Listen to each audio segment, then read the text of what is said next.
One other question about your training that I wanted to dive into: promos and camera work. Because when we were talking to Tim Storm, he was talking about how his training in the 90s didn't have any of that.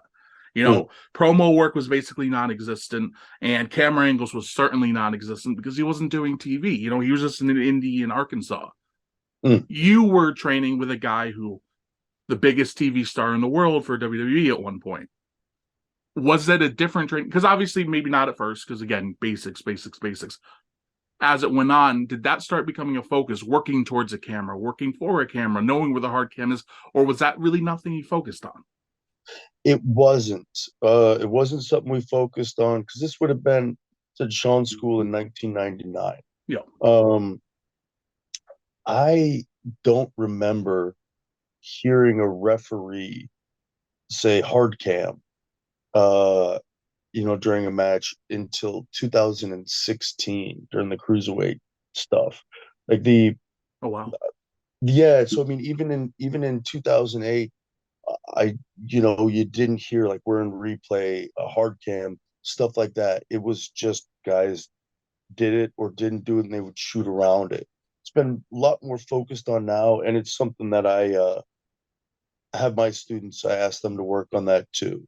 When they put a hold on, try to naturally spin towards the hard camera, because you want to wrestle on TV someday. Yeah. So let's prepare now.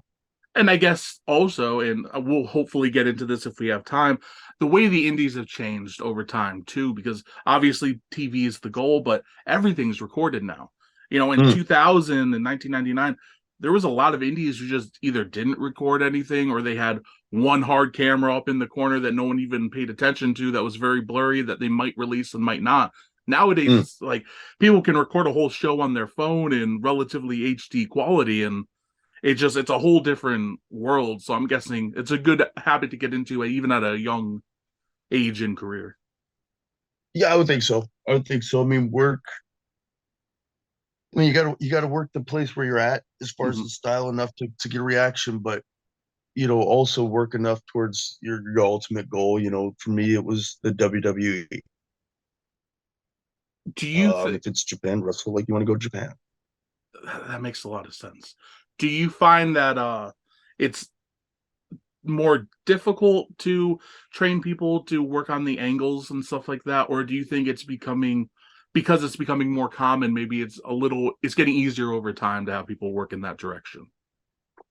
I think it's pretty easy when it comes to holds. If you're Okay. talking about camera angles, if you're Yeah, talking about I am. camera angles, Excuse me. Yeah. yeah. Where it becomes a little more complex, and I don't really uh harp on it too much at this point, is the spots.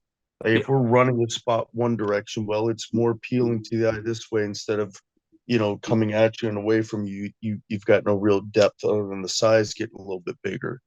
If we're running a spot horizontally, we can see the duck, we can see the leapfrog, we can see all that action. So yeah, if you're able to, off we go. Let's work the head this direction because when we tackle, I go that way. You have to think of these things. Maybe that's something you start working on with my guys. That now that you bring it up.